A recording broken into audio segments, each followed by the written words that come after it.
Excuse me. Good evening, everyone. Welcome to the City Board meeting for February 20th, 2018. I'd like to welcome everyone that's in attendance with us tonight.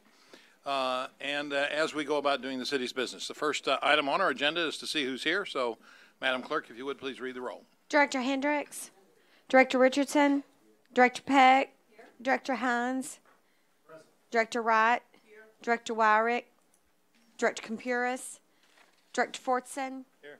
Director Adcock, present. Vice Mayor Webb, here. Mayor Stodler. Here. Let me call on Director B.J. Wyrick for our invocation, please. Oh, she's not here. Okay. Well, then I will do the invocation. Dear Lord, as we go about the city's business this evening, please give us the direction and wisdom to do your will and to do the will that will help benefit the citizens of our wonderful city. We pray for your direction and your guidance as we deliberate the important issues of the day, all doing in the name of love for one another. Thank you so much. Amen. If you would, please stand and join me in the Pledge of Allegiance. I pledge allegiance to the flag of the United States of America and to the republic for which it stands, one nation, under God, indivisible, with liberty and justice for all. Okay, the first item on our agenda is a proposed deferral of Resolution 16 dealing with the franchise. Is there a motion? There's a motion and a second to defer this until March 6th. As noted on our agenda, all in favor indicate by saying aye. Aye. Opposed say nay. The resolution will be deferred. The next item is our consent agenda, items 1 through 8. Madam Clerk, if you would, please, reading.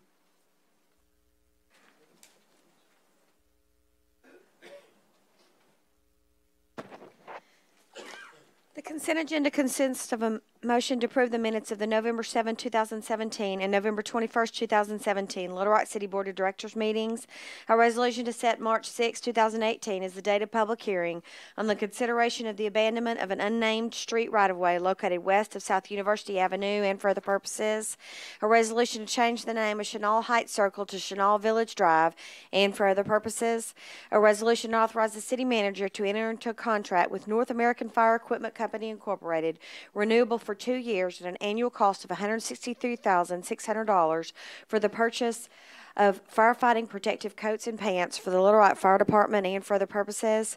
A resolution to authorize the city manager to enter into a contract with Redstone Construction Group Incorporated in amount not to exceed $2,507,619.74 for street resurfacing within the city of Little Rock and for other purposes, funding from the 2012 3/8-cent capital improvement sales tax. A resolution to authorize the city manager to execute an amendment to the construction observation contract with McClellan Consulting Engineering in amount not to exceed $250,000 for the 2017 street resurfacing program to include construction observation services for the 2018 street resurfacing program and for the purposes, funding from the 2013 limited tax general obligation capital improvement bonds. A resolution to set March 20th, 2018 as the date of public hearing to consider the issuance of hotel gross receipt tax bonds for the purpose of financing MacArthur Park improvements and for the purposes, a resolution to ratify the appointment of Jim McKenzie to the Central Arkansas Water Board of Commissioners and for the purposes. That concludes the consent agenda. There's a motion and a second. Before I call for a vote, I have some board members that wish to speak. Director Richardson, you're recognized first, please. Yes, thank you, Mayor. Bruce, so in resolution number 5, do we have an outline or breakout of the streets that are going to be resurfaced? I didn't see any of that information, any packet on my pony or email information. Is there a breakout? We do. We have it by ward. Can we get a copy of that? Or can I get a copy of that? I'm not sure if anyone else wants it. Do we have enough copies for everybody?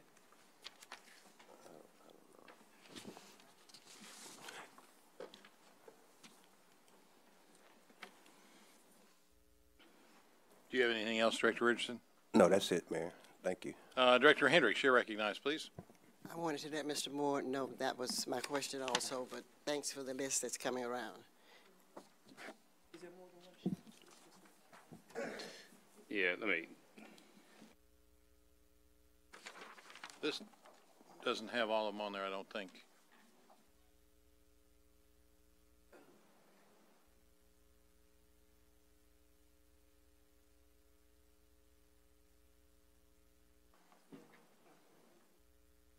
Mr. Moore, this document has, Mr. Lowe's going to come forward and discuss the. Let me see.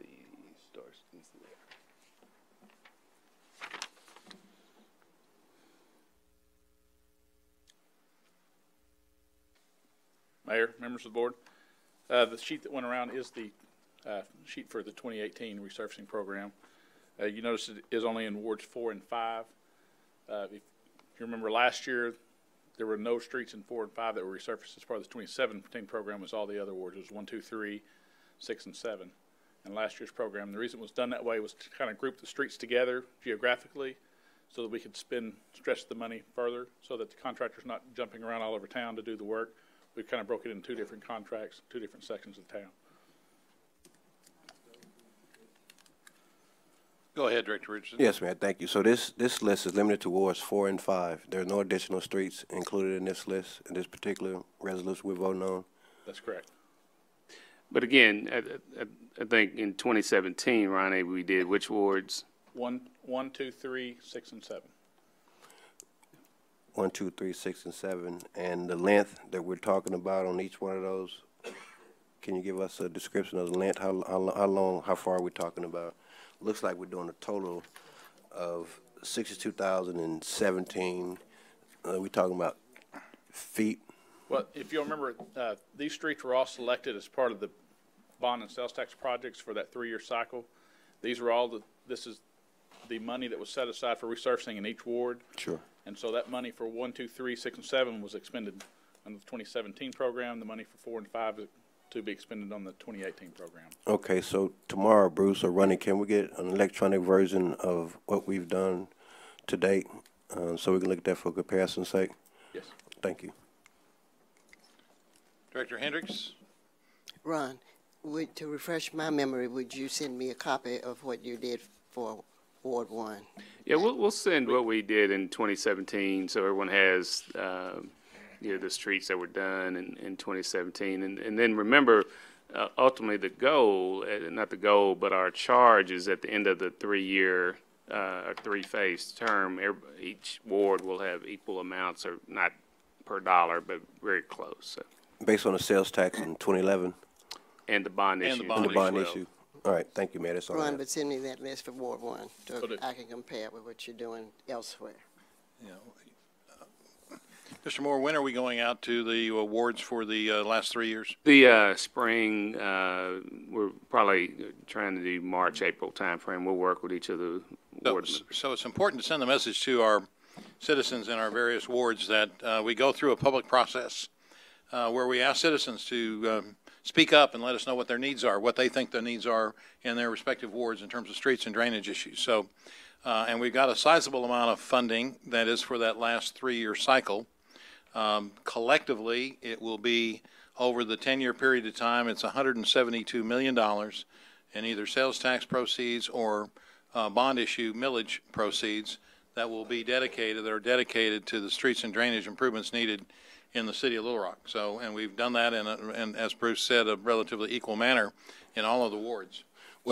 So I just want to make sure that we send the message loud and clear that this next cycle coming up this spring is very important for people to weigh in and to give us their thoughts and recommendations. Well, that was the impetus for my question, Mayor. So Good. you hit the nail on the head. That was the impetus for the question I brought forward. Thank you. Thank you. Director Hines, you're recognized, please. Mayor, and I apologize to my fellow board members. I did not catch that Resolution 8 was back on, and I think the appointment of Mr. McKenzie was not made until Thursday of last week. Is that correct, Bruce? Informed of it, correct. Okay. I've got some reservations, but can we hold that vote separate on this resolution, Mayor? All right, let me call, I don't have any other, Director Hendricks, you're recognized, please. I'm concerned that at the agenda meeting, there was a resolution that dealt with the Chamber of Commerce. Will that be coming up later? Which one? The Chamber of Commerce. Yeah, we're not to that piece of the agenda yet. Okay, thank you. Okay, all right. Let me call for a vote on the consent agenda items 1 through 7. All in favor indicate by saying aye. Aye. Opposed, say nay. Those resolutions have passed. And on item 8, all in favor indicate by saying aye. Aye. Opposed, say nay. That resolution is also passed. All right, we can now move on to the grouped items, which are items 9 through 15. First reading, please. I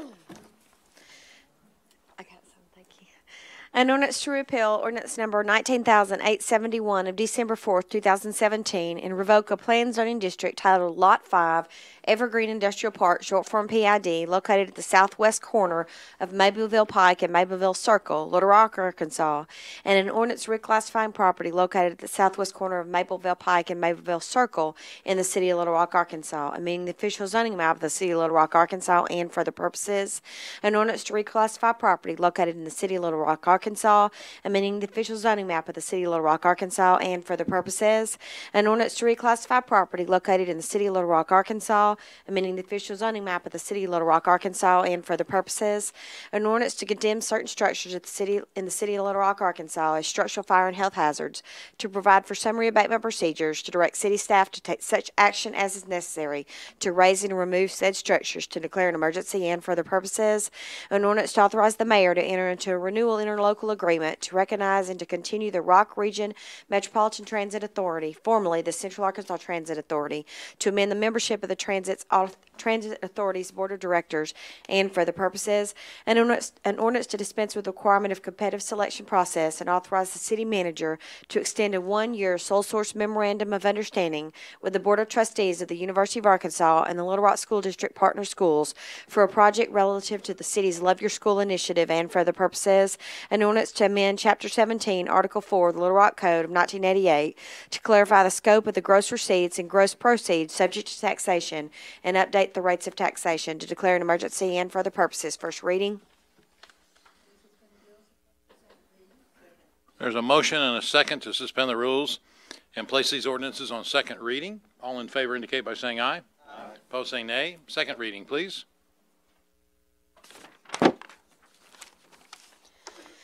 An ordinance to repeal ordinance number 19,871 and revoke a planned zoning district titled Lot 5, Evergreen Industrial Park, short form PID, located at the southwest corner of Mableville Pike and Mableville Circle, Little Rock, Arkansas, and an ordinance reclassifying property located at the southwest corner of Mableville Pike and Mableville Circle in the city of Little Rock, Arkansas, amending the official zoning map of the city of Little Rock, Arkansas.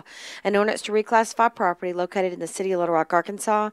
An ordinance to reclassify property located in the city of Little Rock, Arkansas. An ordinance to condemn certain structures in the city of Little Rock, Arkansas as structural fire and health hazards, to provide for summary abatement procedures, to direct city staff to take such action as is necessary to raise and remove said structures, to declare an emergency. An ordinance to authorize the mayor to enter into a renewal interlocal agreement to recognize and to continue the Rock Region Metropolitan Transit Authority, to amend the membership of the Transit Authority's Board of Directors. An ordinance to dispense with the requirement of competitive selection process and authorize the city manager to extend a 1-year sole source memorandum of understanding with the Board of Trustees of the University of Arkansas and the Little Rock School District Partner Schools for a project relative to the city's Love Your School initiative. An ordinance to amend Chapter 17, Article 4 of the Little Rock Code to clarify the scope of gross receipts and gross proceeds subject to taxation and update the rates of taxation, to declare an emergency. Second reading. There's a motion and a second to suspend the rules and place these ordinances on third and final reading. All in favor indicate by saying aye. Aye. Opposed, say nay. Third and final reading, please. An ordinance to repeal ordinance number 19,871 and revoke a planned zoning district titled Lot 5, Evergreen Industrial Park, short form PID, located at the southwest corner of Mableville Pike and Mableville Circle, Little Rock, Arkansas, and an ordinance reclassifying property located at the southwest corner of Mableville Pike and Mableville Circle in the city of Little Rock, Arkansas. An ordinance to reclassify property located in the city of Little Rock, Arkansas. An ordinance to reclassify property located in the city of Little Rock, Arkansas. An ordinance to condemn certain structures in the city of Little Rock, Arkansas as structural fire and health hazards, to provide for summary abatement procedures, to direct city staff to take such action as is necessary to raise and remove said structures, to declare an emergency.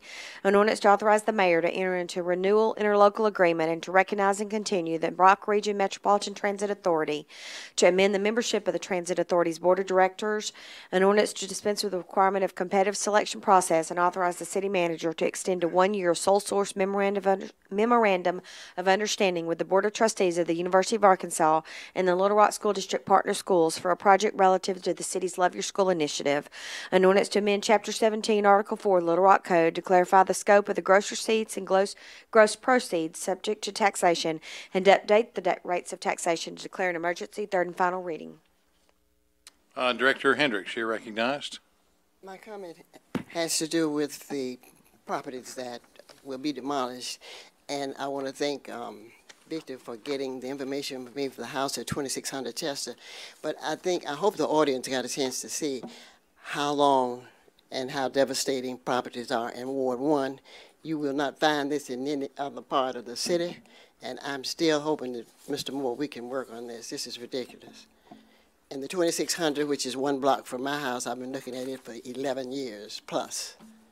Thank you. Okay, we've had the 3 readings of the ordinances. All in favor of the passage of the ordinances indicate by saying aye. Aye. Opposed say nay. The ordinances have passed. And on the emergency clause on ordinance number 12, all in favor of the emergency clause indicate by saying aye. Aye. Opposed say nay. The emergency clause has passed on item 12. And on the ordinance number 15, on the emergency clause, all in favor indicate by saying aye. Aye. Opposed saying nay. The emergency clause is also passed. Director Hendricks, did you have another comment?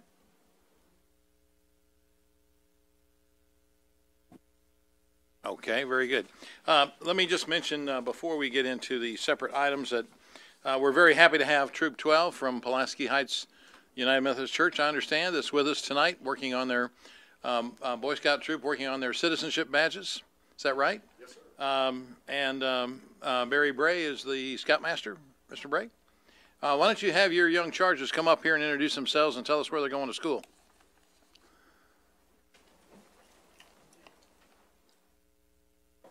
Mayor, while they're coming up, if I could, Mr. Bray is not only an Eagle Scout himself, but he also has been awarded the Gold Honor Medal with Cross Palms by the National Board of Advancement for the Scouts. This is an award given to somebody for the risk of life or the saving of life at grave risk to themselves. And he shares that distinction with Arthur Eldred, who was the first Eagle Scout. And so there's very, very few of those in our history. Very good. If you'll come to the microphone and just tell us who you are and where you go to school and tell us how you like your scouting. So my name is Hayes Laidlaw, and I go to Episcopal Collegiate School, and I enjoy scouting because it's great for building my future. Very well. I'm Ira Dashevsky, and I go to school at Central High School, and I guess I enjoy scouting because it'll really help me build my future and really get me intimate with the outdoors. I'm James Krosky. I go to Episcopal, and I enjoy scouting because it's fun to do and I learn a lot. My name is Caleb Storchin. I go to Little Rock Central High School, and I enjoy scouting because I get to build a better relationship with the community in the outdoors. Very good. This is our senior scout leader. He is the highest ranking scout in our troop. So he's If you'd come to the microphone. He's the highest ranking scout in our troop, so he leads the boys in our absence. So it's up to him. He's got a lot of weight on him. A true leader. You're going to be up here someday, or maybe higher. Very good. Well, good. Thank you for being here, and I think we maybe. Do we have any other parents here? Thank you for being with us. Let me see. I got a couple of people who wish to comment. Director Richardson's first. Yes, Mayor. I just want to acknowledge that Caleb attends the finest high school in the country, if not the world. And thank you, Caleb, for your fine representation of Little Rock Central High School, the best high school in the country, if not the world. Congratulations, Caleb. Good job. Director Wright. Yes, I wanted the gentleman that Mr. Carpenter was alluding to stand. I wasn't sure which one he was talking about. It's 2 adults, so okay. Congratulations, sir.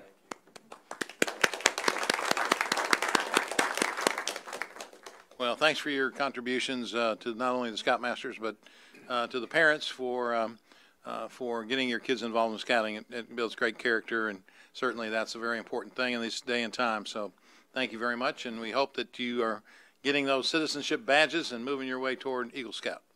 Thank you, Mayor. You bet. Okay, we can now move on to the separate items. Let me ask for the first reading of, and the first and only reading of resolution number 16. 16's been deferred. Excuse me, that's the one that's been deferred. Sorry.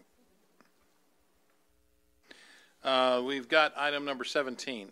If you would read that resolution, please, Madam A Clerk. resolution authorizes the city manager to extend a contract with Little Rock Regional Chamber of Commerce in an amount not to exceed $300,000 to provide economic development consulting services and for other purposes. Very good, thank you. Let me call on Jay Cheshire, the CEO and president of the Little Rock Chamber, for his comments, please.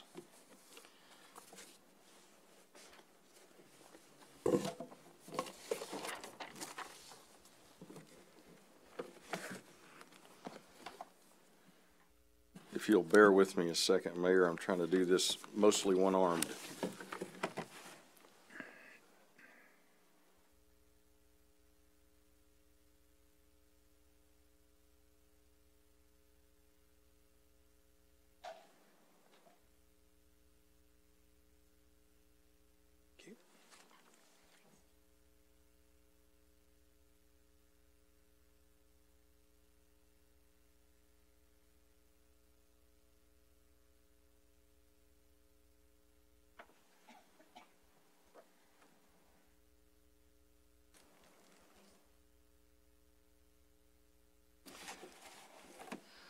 Good evening, Mayor and members of the City Board of Directors. It's really an honor to be before you this evening. I have the opportunity to actually come in front of you 2 times tonight. Tonight, obviously, to talk about our contract extension, and then also a little bit later on your agenda to talk about a wonderful expansion that we have with 3M. So, want to first begin with some information in regard to the contract for services. As many of you know, the issue 3 passed by the people of Arkansas November before last allowed for these types of economic development contracts to continue in the state of Arkansas, and we actually entered into a process with you. You issued an RFP. We responded to that.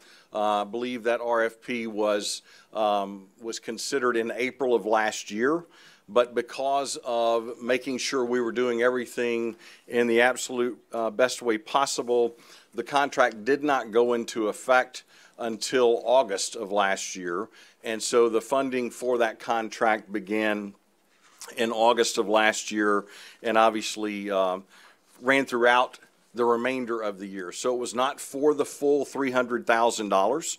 It was based upon $25,000 a month from the April timeframe, because that's when the RFP process was concluded and you guys made your decision. So what I have handed to you is a lot of information that I will very quickly run through and then see what questions that you might have. The first item that I'd like to ask you to take a look at is actually the stapled item within the folder, talking about the economic development projects for 2017. You'll see some of those highlighted projects: Bank of the Ozarks, Bond.ai officially relocating its headquarters, Caterpillar expanding with a new product line, Lawrence Group Products, Wellspun actually expanding, and then also Ring Container expanding. Just to give you a few highlights of the project activity, you can see on the right-hand side the number of business retention and expansion visits, the prospect inquiries that we received from the marketing that we did on behalf of the city, the prospect visits that we actually hosted here in Little Rock last year, and then the number of projects completed. But if you'll turn the page, I want to very quickly run through the remainder of this, because it's not just the project activity that I want to focus on tonight, and the over 1,100 new jobs that we were able to announce last year, representing over $47 million in new annual payroll. If you turn the page, you look at some of the success stories. First and foremost, the Love Little Rock campaign, where we, with the Amazon project, were able to take an opportunity to market Little Rock to the world.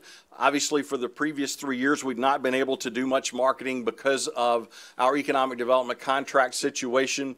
With the contract back in place, with that project, we were able to launch a new marketing and branding campaign showing the nation and the world positive information about Little Rock. And that's some examples of the success of that. In fact, if you look, the total publicity value of that marketing campaign, over $2.2 million. The most valuable mention was in Fortune magazine, worth over $591,000, 43.9 million views of the Washington Post online article, Inc., Fortune, Forbes, the Wall Street Journal, ABC News, and many others lauded that campaign as an amazing campaign in terms of telling the world, while we may not have exactly what Amazon itself was looking for, what we did have for the remainder of companies that might fit what Little Rock had to offer.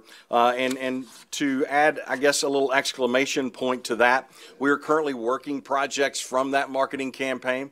We're currently discussing with companies the opportunities that we have here in Little Rock for not only new locations, but also new technology activities here. And that actually leads to the second item there, the Little Rock Tech Park, and the work that we've done with the Tech Park, with the Venture Center, with the FIS FinTech Accelerator. Amazing success story. There are now 38 tenants at the Tech Park. So our collective investment from the perspective of the citizens of Little Rock in creating this tech park has actually already begun paying dividends and will continue to do so as we begin to look at now the second phase of the tech park development, because at this point in time we're rapidly running out of room in the first phase. You've discussed with Port Director Brian Day the port's expansion. If you go back to the 2011 sales tax campaign, one of the primary issues for economic development was the tech park, but a second primary issue was the expansion of the Little Rock port, because we were out of room to place actual prospects that were looking for shovel-ready type sites. Pleased to tell you, and Brian Day obviously, and the Port Authority Board doing a fantastic job in not only accumulating additional property out there, but we're now currently working with our congressional delegation, with the FAA, with the airport, and others on taking a VOR cone that's actually in the way of expanding the Little Rock port and trying to relocate that so that we can greatly expand the port going forward. Something new that actually began last year that I wanted to point out was the Southwest Little Rock Business Partnership for Improvement. As we have seen growth begin to happen all around our city, there were a number of companies in the southwest portion of Little Rock that wanted help in focusing on what they had to offer and the ability to market their opportunities to other companies as well. So that's now up and running. If you turn to the next page, we focus on workforce development, because the reality of this is we can have the greatest sites, we can have the greatest incentives, we can have the greatest quality of life, but if we don't have the talent in which companies need to perform and to actually be profitable, then obviously we're not going to be successful. And so this page gives you just some examples of our work with the Little Rock School District in creating careers for advanced professional studies through their new Excel program. Our second year of work with the North Little Rock School District in the Center of Excellence, something that just kicked off because of your support, the Little Rock effort in joining the Network for Southern Economic Mobility, where we're focusing on low-income kids and especially people in poverty, and being able to help them move up the economic ladder so that they can also enjoy the benefits of a good economy, as opposed to continuously being stuck in a cycle that they can't get out of from the perspective of the needs for skills-based training, the needs for opportunity. And so that's something that we have, we actually kicked off late last fall, and we're currently working as well. If you turn the page, you'll see then some of our interests and activities in the Small Business and Diversity segment. Not only with the Minority Enterprise Development Week activities, but the different things that revolved around that. And then following on the next page, some of the other activity in small business and diversity that we're working on. And another good example of that actually will happen this weekend at Philander Smith. We're working with Remix Ideas on a pitch program that's actually focused in the minority community, so that we begin to help those folks within that community that may not yet be connected to opportunities in the tech park to do so, and to do that in conjunction with Philander Smith and Benito and the Remix group that's doing a fantastic job. So that's another example of our small business and diversity activity. You look on the following page and it talks about some small business success series information. And then the following page, which is the last page of that handout, the entrepreneurship and innovation activity. Again, amazing activity coming out of the tech park. We've presented to you the Venture Center numbers, which are inclusive not only of the FinTech Accelerator activity, but the other accelerator and pre-accelerator activities that are going on over there.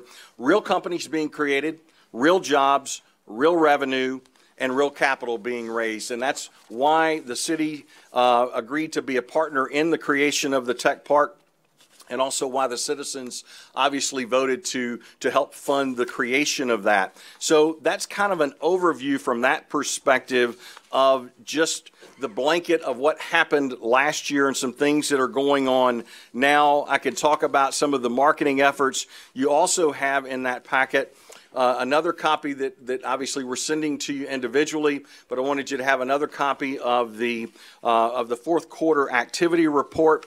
And the one thing I want to note in terms of our activity for 2017 versus 2016, and would be happy, I don't have the 2016 information in here, but for example, you'll see that we had total prospects of 57 in 2017. To give you an idea of why this marketing is so important, in 2016, with very little marketing, we only had 37 prospects. And so the more of this type of activity that we do, the more attention that we actually obtain in terms of companies that are looking for either new locations or working with existing companies and their expansions, as we're doing tonight with 3M, because in the end, taking care of what we already have is the most important thing. I'm going to end prior to asking to answer any questions. Some of you have been engaged with us. When we were able to put the contract back in place, we immediately went forward to begin looking at a new strategy for the next 3 years in positioning Little Rock in the overall sphere of economic development across the country and across the world.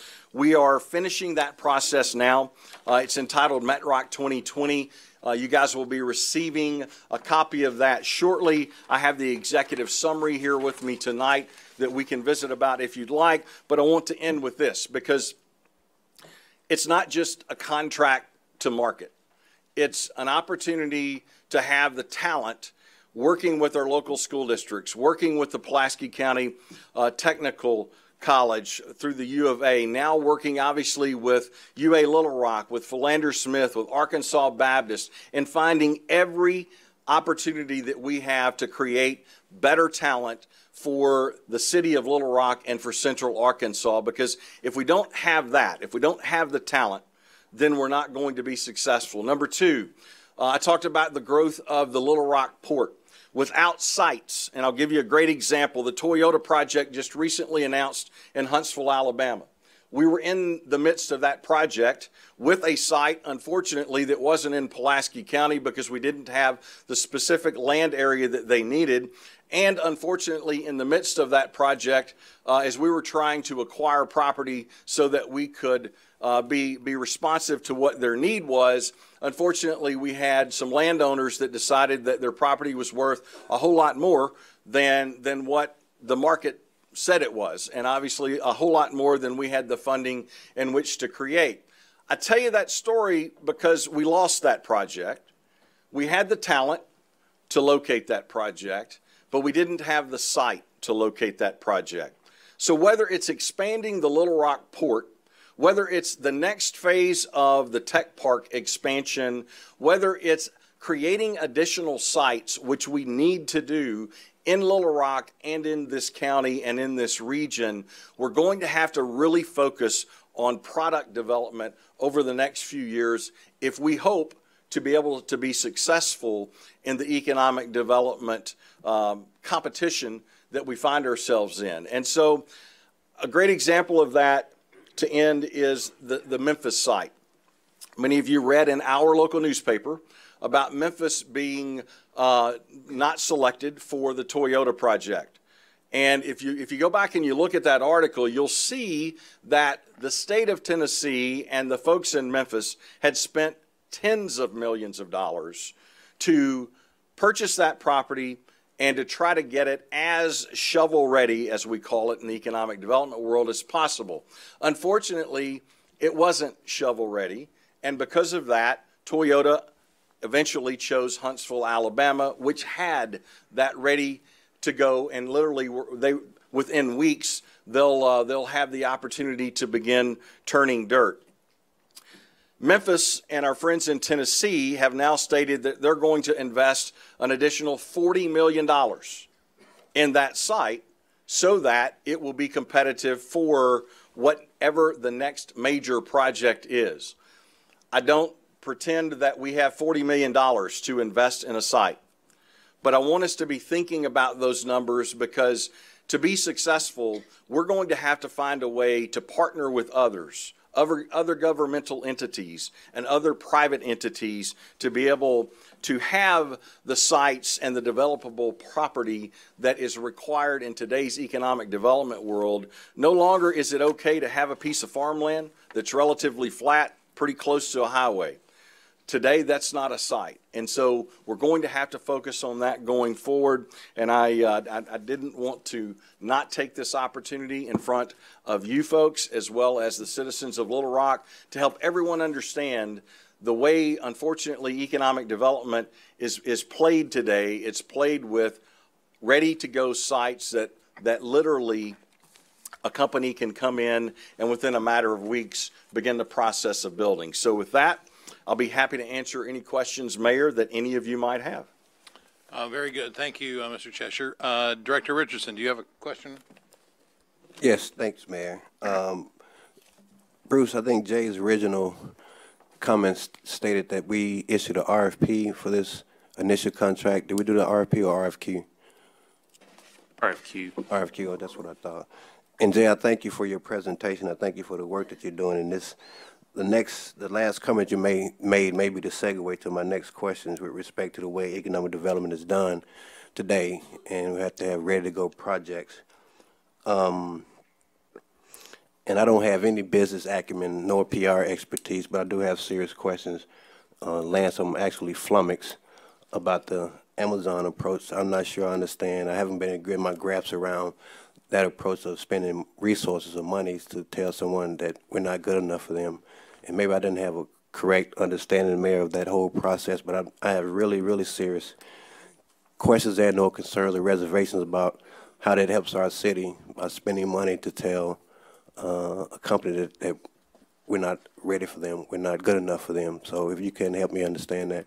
Well, first of all, Director Richardson, we didn't tell them we weren't ready and we didn't tell them we weren't good enough. Well, what we did tell them was that we had a lot of the things that were the specifics that they were requiring for that project, one of which was an international airport. And as I laughingly said to the mayor one day, while our friends in Texas think of themselves as a whole nother country, just because we have flights that fly there doesn't make us an international airport. Sure. I say that with humor only because there were a lot of other aspects that they were requiring for communities to really be considered seriously for that project. And so as we and the mayor and others were engaged in this, As we were going through that whole process and looking at what their requirements were, it became obvious to us that we didn't quite fit exactly what it was that they were looking for, but we did fit with all of those different items. We just didn't have it necessarily to the level they were looking for. And so in the midst of that, we thought, well, if we don't fit, we could send a proposal to them that wasn't responsive because it didn't meet their minimum criteria, or we could take that opportunity from a marketing perspective and effectively tell them, we want you, we'd love to have you here, we may not fit exactly what you're looking for with this project, but we believe we will fit for other projects going forward, and in that process, talk to the thousands of other companies if we were able to do this in a successful way to put Little Rock at the forefront of their thought process for economic development projects. So if you go back, and I'd be happy to walk you through the whole thing. If you go back and you look, we said, we don't have quite what you're looking for. We have all these things, but maybe not quite at the level that you're looking for. But here's why you and others ought to take a look anyway. The good news with that is we've had a lot of companies that are taking a look. Had we just sent a proposal in that wasn't responsive, we would not have gotten the over $2.2 million worth of marketing value, because we would have been one of 239, there were 238, we would have been one of 239 that submitted that you would never have heard much else about, because we would have unfortunately not made that cut simply because we didn't meet the minimum criteria. So in working with a group of about 25 folks, in conjunction with our partners at Stone and Ward and at Aristotle, because please understand that this whole thing happened in a 9-day vacuum. We were able to build a digital marketing program kicked off by a full-page ad in the Wall Street Journal that was then surrounded by social media, and part of the social media process was to get people within Little Rock to talk to the outside world about why Little Rock was a great place to live, work, play, and learn, so that it became a marketing program and a branding project that went beyond the dollars spent and became inclusive of anybody and everybody that wanted to be a part of it. I think the most pleasing thing to me beyond the results, and maybe even including the results, was the over 70 folks that spent that full day at the tech park in a war room of sorts, following social media and responding to negativity in social media about why Little Rock was a great place to live and why Little Rock is a great place to do business. And so I think at the end of that day, and it lasted longer than a day because of the way the media cycle went, but at the end of that day, I think the people of Little Rock had something to be really proud of, because we began telling the outside world, not through necessarily the lens of a magazine or a TV show or a newspaper, but through the lens of people talking to people on social media about why this is a good place to do business. And so we believe, and we're already seeing some results from that, we believe that that's going to be very beneficial to us going forward.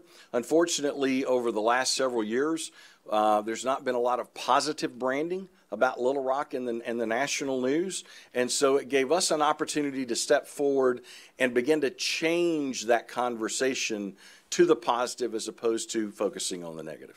Thank you, Jay. Were we even in consideration? I guess that may help me with some clarity. The answer is, again, because of the minimum criteria, we did not meet their minimum criteria and would not have been within consideration. Gotcha. However, a couple of other additional points to be made. First of all, the expense that the chamber spent was fairly minimal, if not insignificant, in comparison with the value return that there was. $2.2 million worth of publicity about Little Rock, all positive, was a tremendous, tremendous benefit to the city. And what should go mentioned is that this was launching a new website, a new economic development website, the lovelittlerarock.com website. And so the message was to drive home that, hey, this is a cool place, and we want you to look at us, and hopefully you will, and hopefully they'll. And the letter said, you know, if there's a project that's coming about, we want you to take a look at us again, because we think we have those qualities, the quality of life issues. We said that 50,000 people dropped into the city of Little Rock may not be just the best thing in the world that would happen all of a sudden.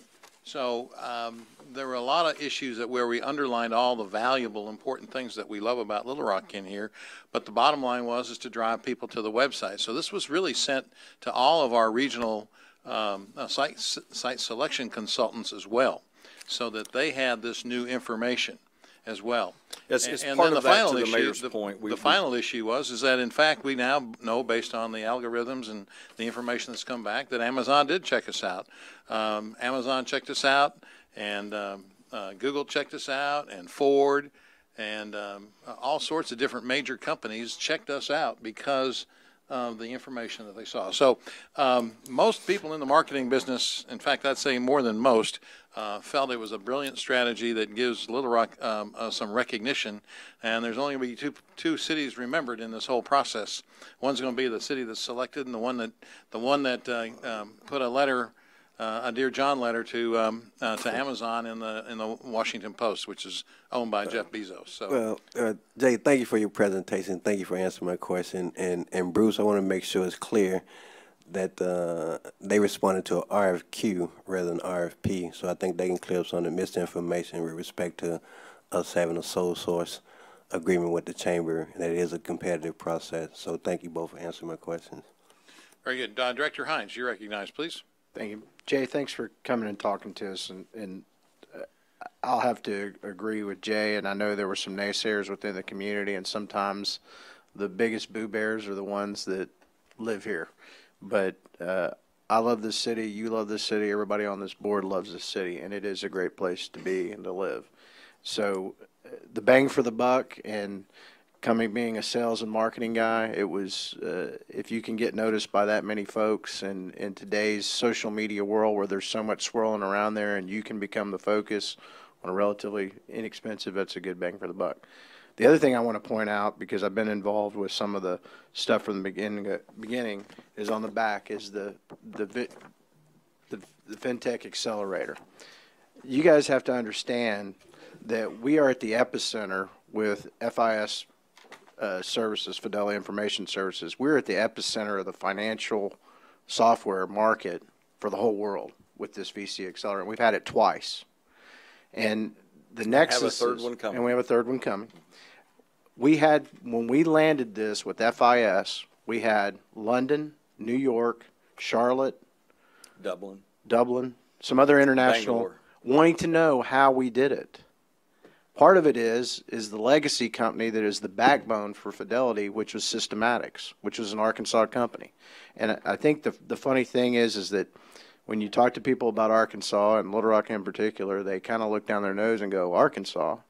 Yet, we have one of the largest private companies in the world in Walmart headquartered here. We used to have one of the largest cellular companies here that was acquired by Verizon and Alltel.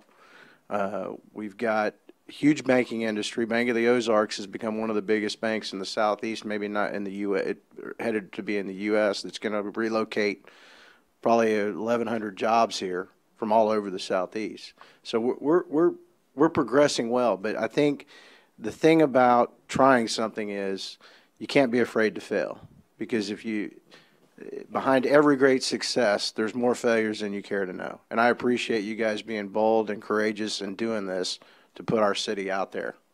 Thank you. And all those things are true.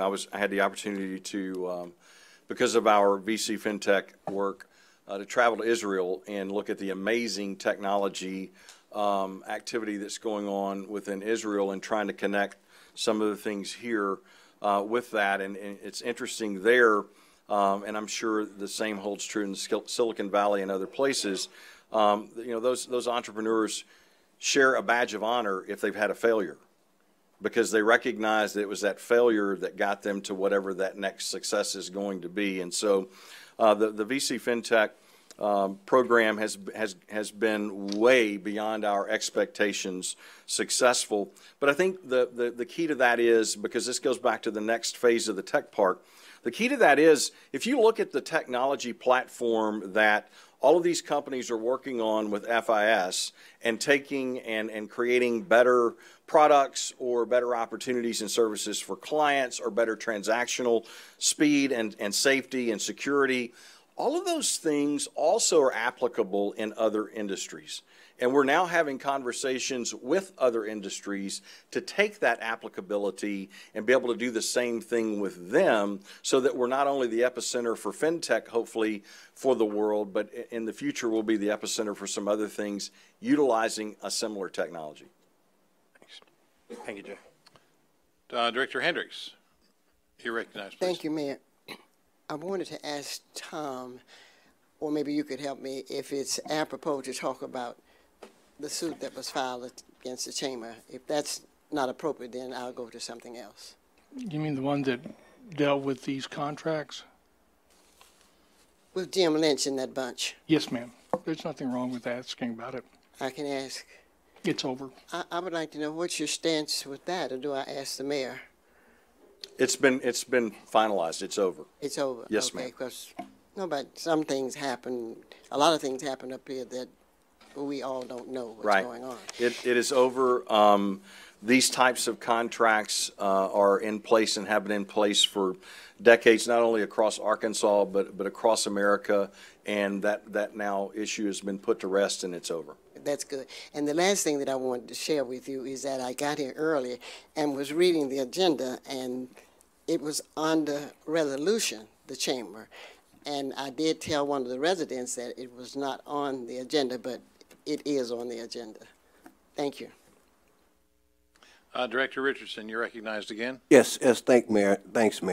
Lance, I think I prefaced my comments by saying I don't have the business acumen nor the PR experience for those who are involved in this, and I think Jay's response with a little bit more specificity to my question provided me a little bit more clarity with respect to why it was done the way it was done. So I think I did preface my comments by saying that, and I thank you for your answer and the specificity you provided, Jay. Thank you. Director Wright, you're recognized, please. Thank you, Mayor.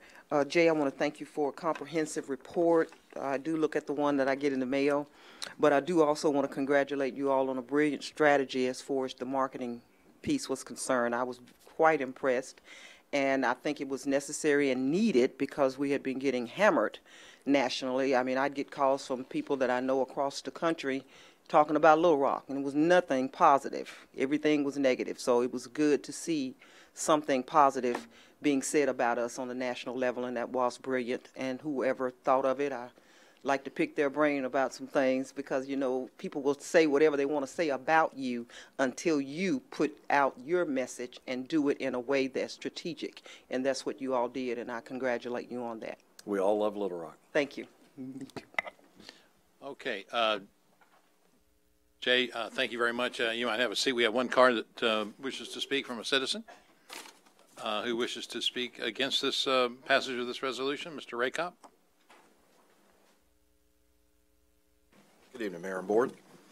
I'm here tonight to urge the Board not to hand over another $300,000 to the Regional Chamber again this year for so-called economic development without having stipulations or requirements for transparency. Now, as Director Hendricks mentioned, this was money spent unconstitutionally by the city for years until the Arkansas Supreme Court put an end to the practice in a taxpayer lawsuit. The court found that this payment was consulting in name only. The chamber does what they've always done, simply with taxpayer subsidy to do it. City taxpayers get no specific accounting of how the money is spent.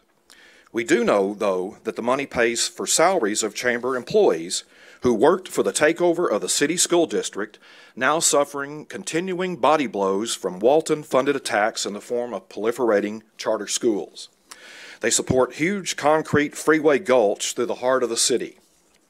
They oppose democratic mayor-council form of government because corporate interests control most outcomes through at-large director elections influenced by their big money. They support the amendment that will make it difficult, if not impossible, to sue for medical malpractice, nursing home abuse, and other corporate wrongs. These employees support socialized government in which city sales tax money finances a real estate play, otherwise known as the Technology Park, that put $11 million in the pockets of one of the richest men in Little Rock through the purchase of some of his buildings. They also oppose control of private property use by landowners, at least when the owner is the Quapaws tribe, and the land is near the Little Rock port. The Chamber's effort to hamstring the tribe is about preventing the Quapaws, the ancestral owners of that land, from developing a casino on the property. Why the opposition? Because it would compete with the Hot Springs Casino operated by a Chamber of Commerce financial sponsor, the Oaklawn Jockey Club. Tonight, while we are here, the State Chamber is having a big tent party on its parking lot near the Capitol, and employees of the Little Rock Chamber, the ones that have salaries subsidized by poor folks' sales tax, will not be talking to legislators about protecting our city from freeway blight or getting back local control of our school system. They're more likely to be discussing how to find more ways to put taxpayer money in pockets of private business. Do the right thing if you approve giving our money away and place requirements that the Chamber provides transparency on how these funds are spent. Thank you. Okay, thank you, Mr. Rakop. Mr. Cheshire, the issue of accounting and transparency, it seems to be the central core of what Mr. Rakop mentioned. Do you and I appreciate the opportunity to come back and visit about that, and I should have actually gone over that before I came up. So, Mr. Rakop, I apologize. So the contract that is between the Little Rock Regional Chamber and the city from the RFQ process that Director Richardson talks about actually calls for significant accounting of activities, not only the specifics of what the services that will be provided, but also the quarterly reports that have been discussed tonight that each of you receive, and anyone within the public that wants a copy of that, all they have to do is ask for that as well. And then the last piece, he talked about financial accounting, and if you go to the contract itself and you look at item number 14, as we have since 2007, with the exception of the years that the contract was not in place, we provide audited financial statements to the city of all economic development service activity. So there is financial accountability, and I won't go through everything that the gentleman brought forward, but the Supreme Court has never had anything to do from the perspective of making a decision based upon these contracts, the constitutionality of these contracts, and I'm not quite sure how that's made its way into the public, but the Supreme Court has not ruled that these contracts are unconstitutional, and I'll obviously turn to my right to Mr. Carpenter to be able to confirm that. Actually, the Supreme Court vacated the judge's order that challenged the constitutionality, so I think it did uphold them. Explain what that means, Mr. Carpenter. The trial judge made a ruling that the contracts were unconstitutional because it didn't think they were contracts. The ultimate ruling of the trial court after a direction from the Supreme Court was to vacate that ruling, meaning it never existed.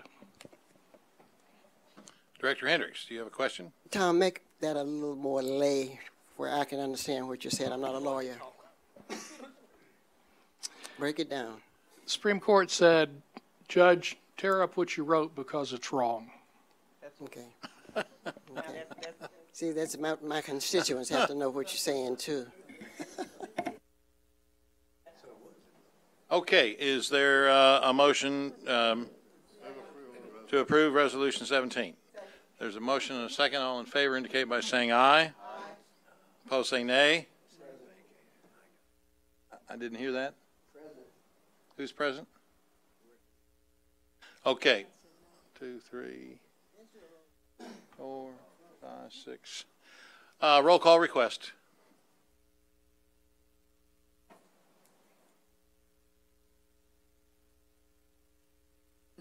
Director Hendricks? Present. Director Richardson? Director Peck? Director Hines? Director Wright? Yes. Director Wyrick?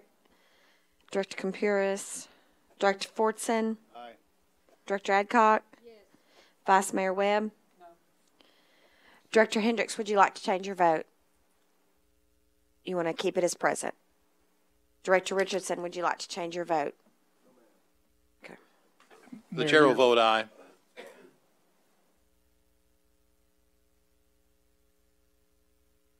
Six, 4, 1 against, 2 absent, and 2 present. So the resolution is passed.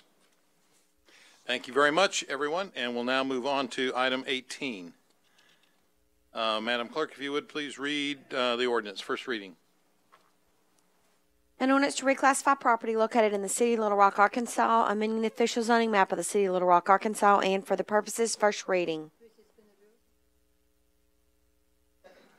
There's a motion and a second to suspend the rules and place this ordinance on second reading. All in favor indicate by saying aye. Aye. Opposed say nay. Second reading, please. An ordinance to reclassify property located in the city of Little Rock, Arkansas, second reading. There's a motion and a second to suspend the rules and place this ordinance on third and final reading. All in favor indicate by saying aye. Aye. Opposed say nay. Third and final reading, please. An ordinance to reclassify property located in the city of Little Rock, Arkansas, third and final reading. I have no questions or comments on this item. All in favor of the passage of the ordinance indicate by saying aye. Aye. Opposed say nay. The ordinance is passed. We can now move on to a public hearing on item 19. Let me go ahead and open up the public hearing and ask for first reading. Is there a motion for first reading?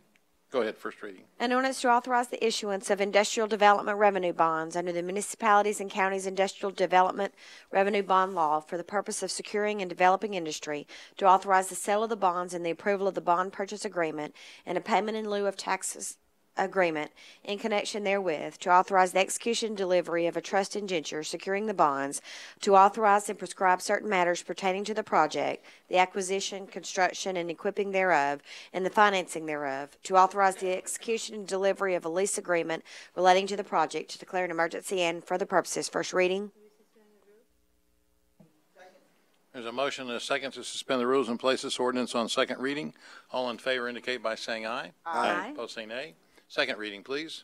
An ordinance to authorize the issuance of industrial development revenue bonds under the Municipalities and Counties Industrial Development Revenue Bond Law for the purpose of securing and developing industry, to authorize the sale of the bonds and the approval of the bond purchase agreement and a payment in lieu of taxes agreement in connection therewith, to authorize the execution and delivery of a trust indenture securing the bonds, to authorize and prescribe certain matters pertaining to the project, the acquisition, construction, and equipping thereof, and the financing thereof, to authorize the execution and delivery of a lease agreement relating to the project, to declare an emergency, second reading. We suspend the rules and place on third and final reading. Second.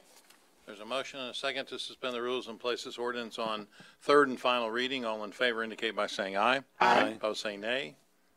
Third and final reading, please. An ordinance to authorize the issuance of industrial development revenue bonds under the Municipalities and Counties Industrial Development Revenue Bond Law for the purpose of securing and developing industry, to authorize the sale of the bonds and the approval of a bond purchase agreement and a payment in lieu of taxes agreement in connection therewith, to authorize the execution and delivery of a trust indenture securing the bonds, to authorize and prescribe certain matters pertaining to the project, the acquisition, construction, and equipping thereof, and the financing thereof, to authorize the execution and delivery of a lease agreement relating to the project, to declare an emergency. Third and final reading. Okay. Is there anyone who wishes to speak for or against this ordinance? Anyone who wishes to speak for or against? If not, I'm going to go ahead and close the public hearing. All in favor of the passage of the ordinance indicate by saying aye. Aye. Opposed say nay. The ordinance is passed. Let's move on to a public hearing on Got ordinance an emergency number... clause.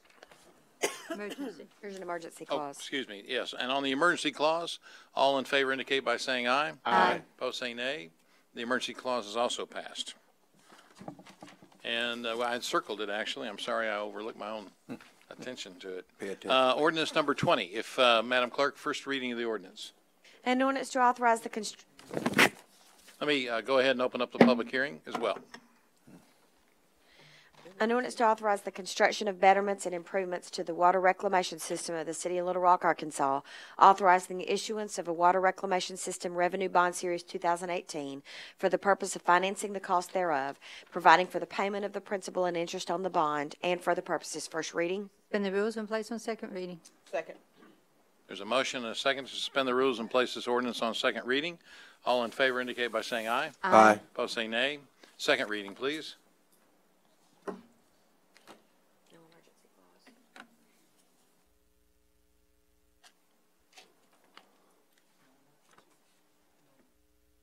No emergency? No emergency. We can't hear you, Tom. We were trying to clarify whether this one had an emergency clause also. Thank you. An ordinance to authorize the construction of betterments and improvements to the water reclamation system of the City of Little Rock, Arkansas, authorizing the issuance of a water reclamation system revenue bond series 2018 for the purpose of financing the cost thereof, providing for the payment of the principal and interest on the bond. Second reading. We suspend the rules and place on third and final reading. Second. There's a motion and a second to place this ordinance on third and final reading. All in favor indicate by saying aye. Aye. Opposed say nay. Third and final reading, please. An ordinance to authorize the construction and betterments and improvements of the water reclamation system of the City of Little Rock, Arkansas, authorizing the issuance of a water reclamation system revenue bond series 2018 for the purpose of financing the cost thereof, providing for the payment of the principal and interest of the bond. Third and final reading. Okay, is there anyone who wishes to speak for or against this ordinance? Seeing none, I'm going to go ahead and close the public hearing and ask for a vote on ordinance number 20. All in favor indicate by saying aye. Aye. Opposed say nay. The ordinance is passed. We now have citizen communication. Mayor, resolution number 8. We voted on it. We passed. Mayor. I think we've covered. You did. We've covered everything. Okay. A point of personal privilege to Director Adcock. Director Adcock? Thank you, Mayor. And Board, Friday afternoon about 3 o'clock, I was driving through one of the neighborhoods. And Scott, if you can start showing the pictures, please. Y'all have heard several city directors up here talk about people throwing trash out. I can remind you that Friday afternoon, it was rainy. It was all weekend was supposed to be rainy. Today, tonight, it's supposed to be rainy. And this had been thrown out. In fact, in some of these pictures, you can see a man standing on the other side of this fence, throwing the items over the fence, emptying boxes of paper, and you can imagine after rain and wind what this would look like. I talked to Public Works, I talked to Housing about this, asked that a code officer come out. They saw what it looked like. They reported, they talked to the woman, and she said that she had been in contact with Public Works, and they told her that she could just throw it out on the side of the street, which was what she was doing. They did send a truck, boom truck, over to pick this up because of it being on a weekend. There's 2 churches in this neighborhood and that people travel from all over the city to attend. And with this setting out, lots of this is old rolled-up carpet. There's furniture in here. There's construction items in here. But this is what so many of the neighborhoods look at, and particularly on a weekend. We have Director Hendricks has asked Mr. Carpenter for an ordinance under usual city policy. The way I understand this, they would have to give a notice on this, and the people would have 7 days to clean it up. And you can imagine after 7 days of wind and rain what it's going to look like. And then they would have to give a ticket, and then it would have to go to court. So some neighborhoods look at this stuff for weeks and weeks. So they did come, and they did pick this up. And Scott, can you show the pictures of them picking it up? This is 2.4 tons of stuff that was picked up. Mayor, do your lights. So, Mr. Carpenter, I'm going to join Director Hendricks in asking that we very quickly get an ordinance to stop this, because our neighborhoods are getting so junky looking, and there should not be any neighborhood that would have to look at a mess like this over a weekend and then it go to court and notices and everything. I don't think other cities would have this kind of a mess on their streets, and we shouldn't have Little Rock having this kind of a mess. Mayor, do you like me? All right, if you would, I had Director, well, actually, Director Hines hit it first. Go ahead, Director Hines. I'll yield if somebody else has comments on this particular subject. I have something totally different to talk about. Okay, Director Hendricks?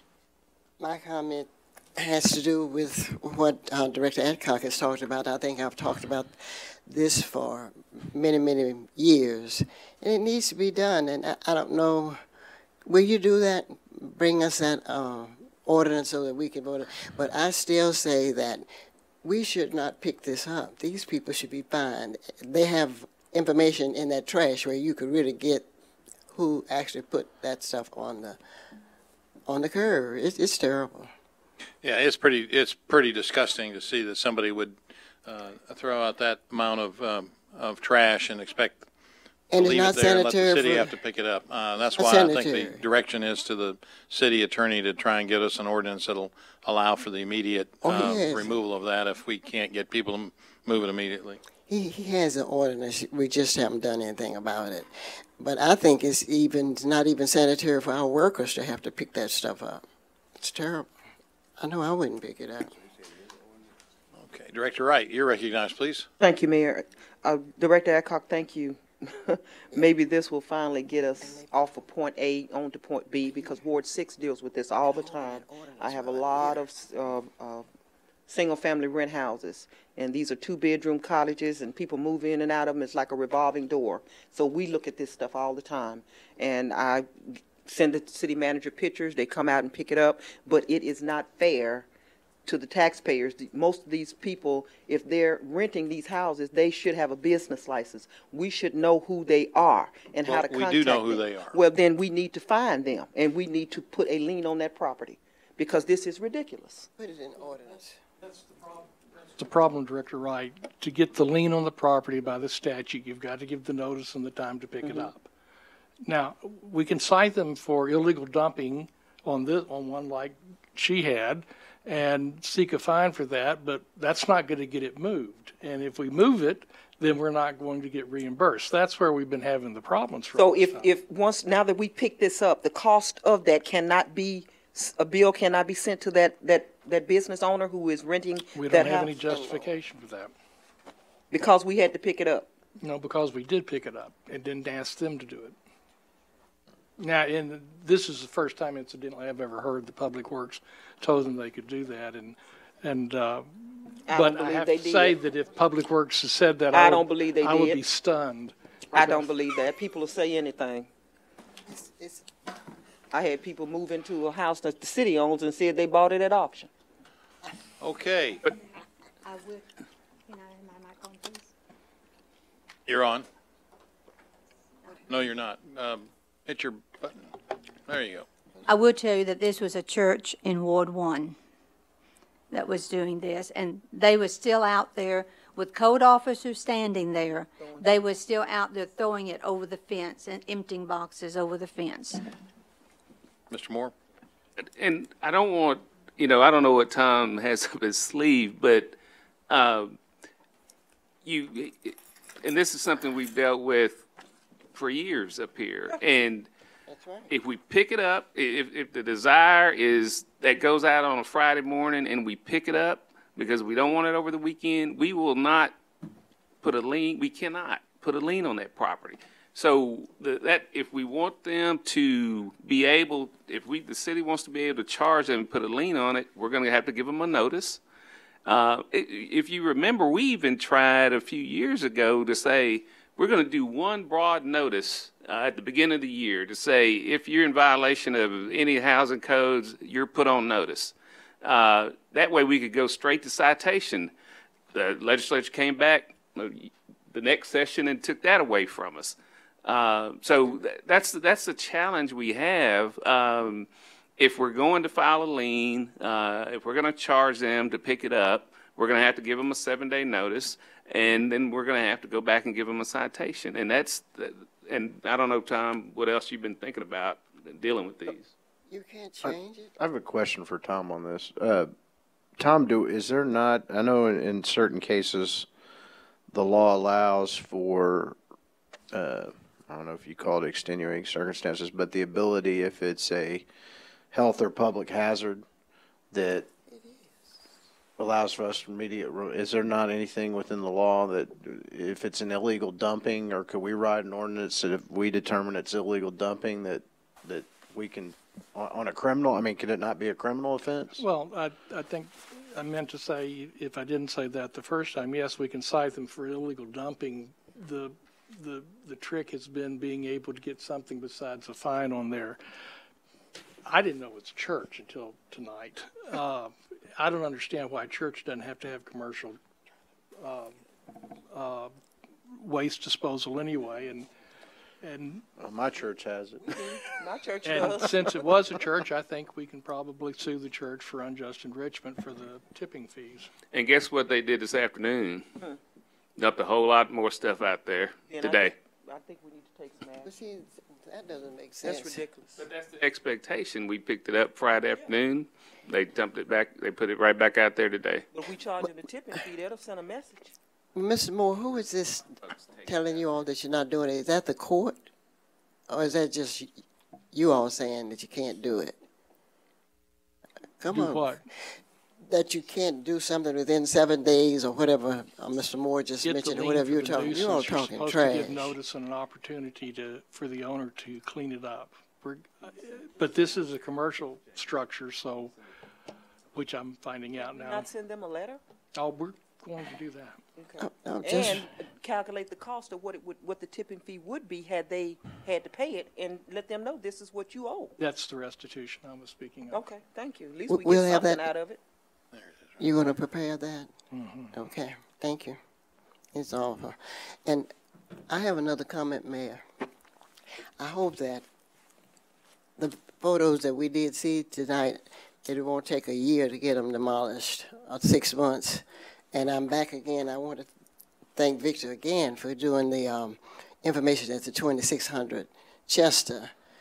But what he gave me was not enough. I want him to take some action against these people just to tell me who owns it. That's not helping me. I know I live down the streets from whoever owns it. They live across the streets from this house that I'm talking about. And these little, when you look at what is happening in Ward 1, and I know I'm being redundant, you don't go in 3, 4, 5 and see this kind of mess. And I'm tired of it. I really am. So it seems like I need to go to court as a board member against this board. Thank you. Okay, that concludes our, Director Hendricks, did you have more, or did you just, oh, So. okay, Director Hines, please. Bruce, 2 items. Do we have the meeting date set for March for the Capitol? Have we got that teed up yet? I'm getting some emails from folks that It's going to be March, April. We're going to work with you all to set that up. Okay, all right. I'm just going to let them know. And then on another item for you and for Tom, as the State Medical Marijuana Commission gets ready to award dispensary and cultivation facilities, I think Texarkana has taken a really unique approach in generating revenue from this, since we are limited on what we can do to sales tax. I think Tom, can you look into what they're doing as far as legality? They're putting a pretty heavy premium on the permitting for these facilities to generate revenue, because I was talking to some folks yesterday, and where the medical marijuana is concerned, Arkansas is going to be one of the lowest tax rate states for medical marijuana, compared to all the other states have 20 and 30% taxes on it. I think the state of Arkansas is going to have like about a 4% plus whatever our local sales tax. So it's going to be fairly low. And I know we are as a municipality limited on what we can do as far as the benefit to the possible effects of these folks located in our community. Thank you.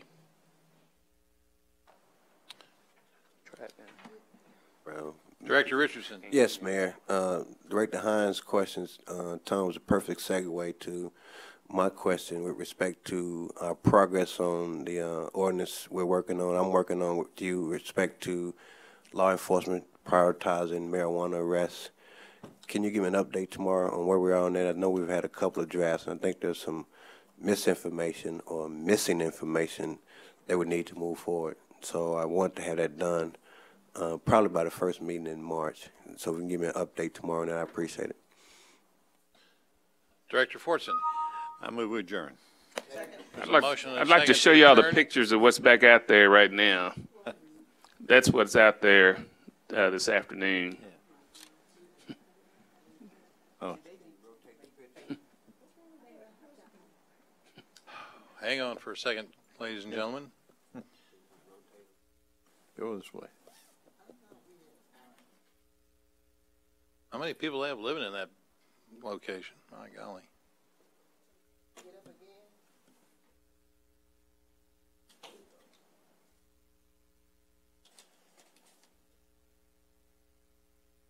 Is that the same location?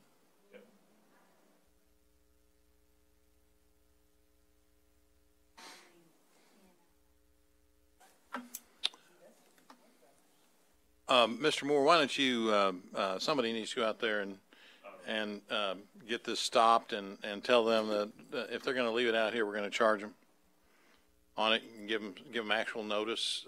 And I think the actual notice will probably suffice. Okay, Director Adcock, I do have a motion pending. I do think it's illegal dumping. They was told by both the housing people the other day out there and also by Public Works that this was not allowed. Okay. There's a motion and a second to adjourn, and then I heard everybody start talking. And they weren't saying yes or no. All in favor indicate by saying aye. Opposed say nay. We're in adjournment. Thank you.